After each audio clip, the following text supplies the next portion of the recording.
This party's getting crazy. Let's rock.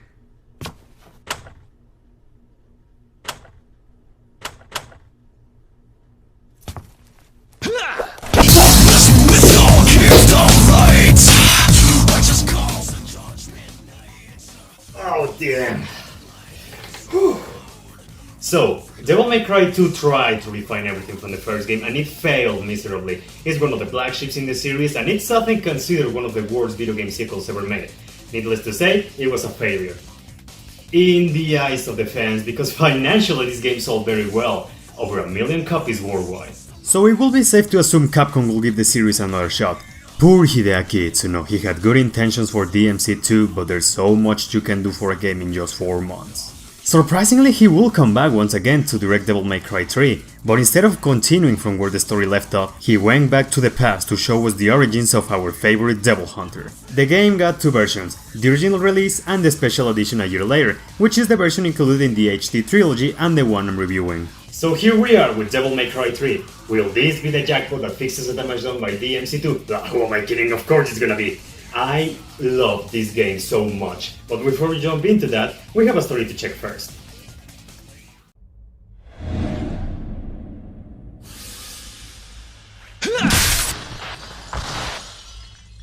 Sweet dreams. The game opens up with Dante getting stabbed. That didn't take too long. The scene changes to our hero in his yet-to-be-named shop, when a creepy old man named Arkham shows up, telling him that his brother Virgil has an invitation for him, which turns out to be an onslaught of demons. Dante fends them off while a giant tower, the Temeni Gru, emerges from the underground. Excited for the adventure, Dante sets off to pay a visit to his older brother. The intentions of Arkham and Virgil are clear. They plan to use the perfect amulet to open the gate to the underworld and acquire the limited power sealed by Sparda, and they need Dante's help of the amulet to make that a reality. Soon enough, Dante finds out he's not alone in the tower since there is a woman who clearly has her own agenda, and later on he meets up with Jester, a goofball who provides Dante with information about the tower as well as pisses him off from time to time. The woman's name is Mary, and later on she meets up with Arkham, who happens to be her father. They have a heartwarming family reunion where her father throws her off the tower, but thankfully she gets caught by Dante, who just happened to be passing by, and she thanks him by shooting him in the face. Twice. Dante eventually reaches the top of a Temeni Gru and clashes swords with his brother, resulting in a crushing defeat for our hero. This defeat causes him to awaken his double trigger powers. He proceeds to give chase to Virgil to the lower section of the tower, but not before getting eaten by a giant whale. By gruesomely escaping the giant whale, Dante and Mary have a slightly more appropriate meet-up than the last time, and they get to know each other a little bit better. Mary wants to kill Arkham in retaliation for murdering her mother in order to acquire power. She abandoned her name and identity, to which Dante just nicknames her as Lady. Deeper into the underground, Arkham gets impaled by Virgil as he outlived his usefulness for him. Something that Lady doesn't take too kindly, as she believed her father's life should have ended by her hand. On his dying breath, Arkham tells his daughter that he was under Virgil's influence this entire time. This utterly destroys Lady on an emotional level, giving herself the final task of hunting down Virgil. Virgil attempts to open the gate to Sparda's power using his own blood without results, and that's when Dante comes in, ensuring another battle between the brothers with Lady joining in the fun. This leaves the 3 of them very wounded, allowing the mastermind behind this scheme to finally show his true colors. That mastermind being none other than Jester, with his real identity being Arkham.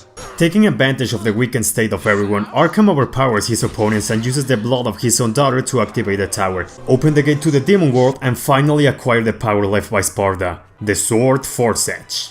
Virgil falls off the scene, quite literally, while Dante and Lady go their own ways to the top to stop Arkham once and for all. Later on, Dante meets up with a very exhausted Lady and attempts to leave her out of the way for her safety. A futile effort at first, but after some good old slashes, Lady comes to her senses and she leaves Dante with the task of killing her father.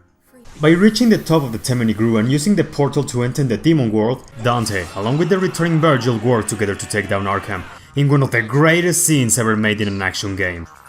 Remember what we used to say?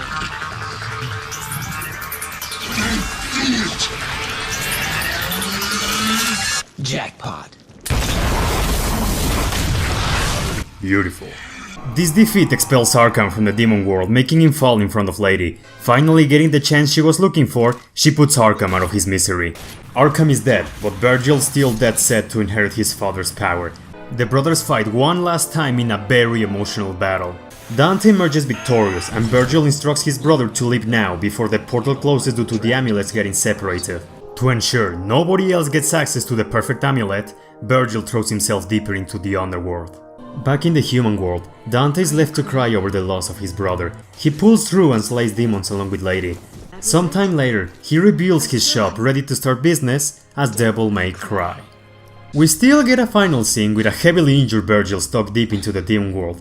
He meets up with Mundus. Excited to fight him just like his father did, Virgil plunges himself against the Prince of Darkness, but thanks to the events of the first game, we already know how that ended.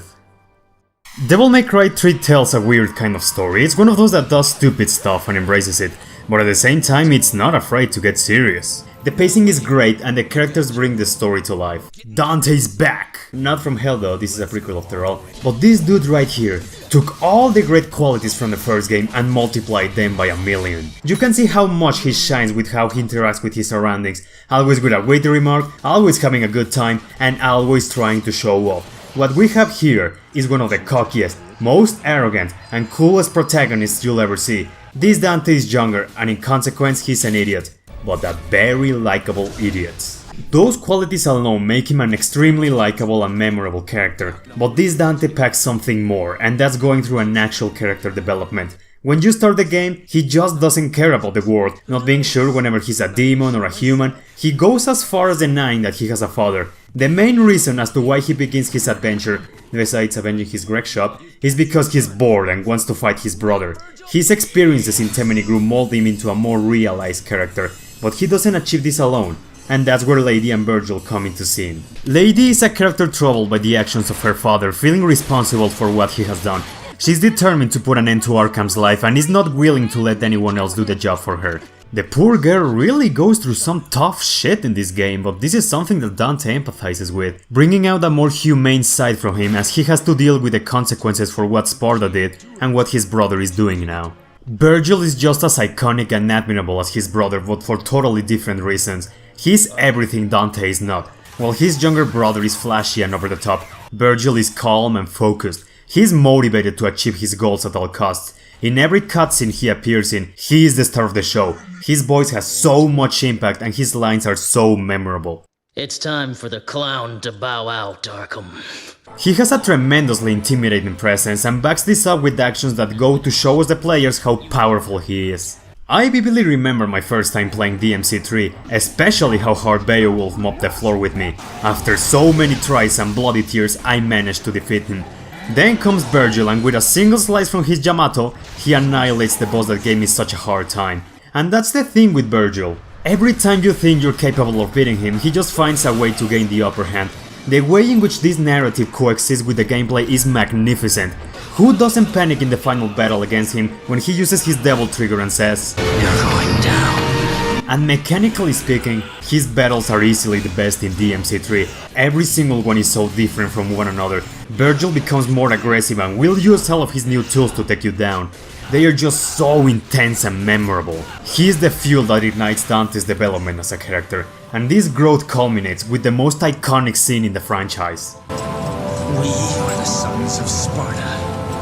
Within each of us flows his blood, but more importantly, his soul!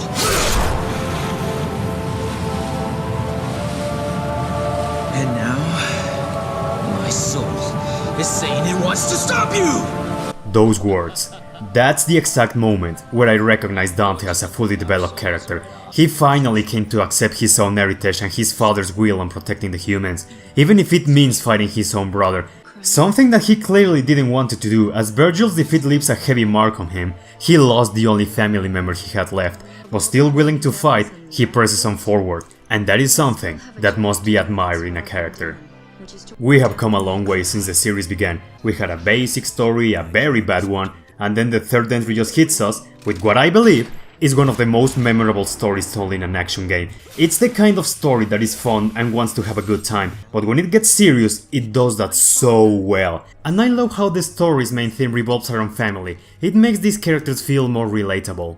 It's entertaining to watch, it knows what it wants to do and translates that smoothly into the gameplay. The gameplay is a lot like Dante, you know? Just like our white-haired dude, DMC3 took everything that worked in the first entry and refined it, resulting in the fastest, most stylish, most exhilarating combat system we have gotten by far. Your arsenal of weapons has tremendously increased from what there was before. All of your weapons have different types of attacks, so not a single one of them ever feels redundant. You can always rely on your trusty sword rebellion, get close and personal with the Beowulf gauntlet. Maybe you're one of the select few that understands how the guitar even works. You can still use the staple red orbs to purchase new abilities for them. The flexibility goes even further with the options to switch between 2 selected devil arms and firearms at any given moment. And now you get the option to choose between 4, later to be 6 different styles. There's Trickster that grants you evasive maneuvers, Swordmaster to bring out the true potential of your melee weapons, Gunslinger for those who enjoy combat from a distance, Royal Guard to parry enemy attacks, Quicksilver to slow down time, and Doppelganger that gives you a clone of yourself, and I honestly never used this one.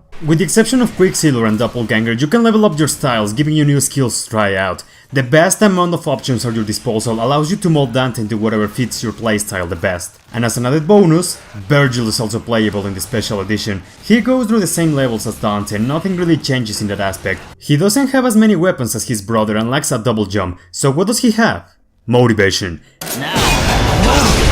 He can switch between 3 different devil arms at all times with totally different moves, as well as ranged swords and a completely new style just for him. He's a lot of fun to play as and a good incentive to replay the game. Besides, it's always hilarious to see a Virgil vs Red Virgil fight. With all of this at your disposal and many ways to take down your opponents, you will think that Devil May Cry 3 will be an easy game, right? Just the opposite, actually. No way. DMC3 is hard. Ball kicking hard. If you tried the original release, you're playing arguably one of the most difficult games ever conceived, due to the game's normal mode being the Japanese hard mode. The special edition fixes the difficulty, but don't think for a moment that the game is gonna go easy on you. This is the area where the game suffers the most. Let's make a graphic, shall we? This is the length of the game, and this is the difficulty scaling. Here's chapter 1 and 2, very nice tutorial levels. But after that, the game throws at you a barrage of dropkicks to your ribs and expects you to instantly get good. Things get a little smoother around chapter 7 when you unlock the Devil Trigger. After that, it's still pretty hard, but it keeps the challenge more consistent. You're going to suffer. You probably will attempt to break your control and ask yourself, why do I bother? I'll tell you that the reason as to why you want to stick with this is because it pays off so well. Nothing beats that feeling of finally destroying that boss that gave you so much shit. Revisiting a certain chapter and finish it with an S rank, or realize the potential this combat system has by pulling off combos you didn't know you could do. It's definitely not a friendly game for newbies. It's hard, but it rarely feels like bullshit. Overcoming those obstacles and noticing your progress as a player delivers some of the most satisfying feelings you can experience in a game. DMC3 has a massive amount of enemies coming in a lot of colors and flavors. Every room that you visit will deliver a different challenge, and the bosses don't stay behind. Being the main curse of the game, they sport a great challenge and a lot of unique strategies that complement the combat even further. With time, you will notice that all the enemies and bosses have distinctive attack patterns and behaviors, allowing you to exploit them at your leisure. The game's pacing is simply great, things barely slow down. I can only recall one time where it tried to do something different, platforming, but that didn't affect my overall enjoyment. There is some backtracking at times, but it's very minimal, and there's usually a group of demons waiting for you in every corner. When you're not doing combat, you can feel free to explore the Temeni Groot to find blue orbs, secret missions, test your combo skills against combat educators, or take your time to admire the game's fantastic presentation. The cutscenes brim with great animation, the characters show more genuine expressions than ever before, the game still holds onto its fantastic gothic style, and all the rooms feel very unique from one another. The areas have just the right size for the battles and exploration, along with a new camera that grants free movement around the place. There are still situations in which it goes into a fixed angle, and that can be a tad bit disorienting at times, but the camera issues that were so prominent in the first 2 games are almost completely gone. The sound direction is superb, the effects on battle have that perfect satisfying kick into them, and the voice acting is great. I just have to mention Daniel Sodworth's performance as Virgil. He is one of the most unique voices I've ever heard. The rest of the characters do a great job too, but for me, Sodworth stands out for being a fantastic contributor to Virgil's amazing character. I wonder what other characters he has done. Huh, I see. Who the fuck is this? And everything is made even better with a wonderful headbanger, blood-pumping, adrenaline-inducer heavy metal soundtrack. From Dante's Seven Hells Battle to the credits theme Devils Never Cry, these are songs that totally enhance the experience and never wear out. I said this at the beginning of the video, and I'll do it again. I adore this game. I have beaten it multiple times and I got every single trophy for it. Let that show how much I really mean it when I say that it's a masterpiece in my eyes and a quintessential staple for action games. Devil May Cry defined the genre, but DMC3 refined the genre. It delivers a great story with lovable characters, a deep combat soaked with style, great looks and a lot of action. It excels in what it wants to do, and with many different difficulties, extra game modes, different weapons, costumes, and 2 playable characters, it bursts with replay value. I find it really hard to find flaws in this game, aside from the extremely punishing learning curve. So I must ask you, are you willing to get your ass kicked really hard? Are you willing to keep trying until you overcome the challenges? If you said yes, then excellent! You will find an extraordinary game that will reward you in many different ways and will stick with you for a very long time. So come on, what are you waiting for? If there's a reason you need to get the HD trilogy, it's because of this game. I really hope you give it a shot if you still haven't tried it. So anyway, we're approaching the end of the marathon, that's right. Devil May Cry 4 is next on the list, so let's end this in a very good note. Until then, thank you guys so much for joining in. As usual, I hope you had an enjoyable time and look forward for the next episode. You better take care, because I'll be seeing you next time. What footsteps could never follow? If you want to live tomorrow, steal a soul for a second chance. But you will be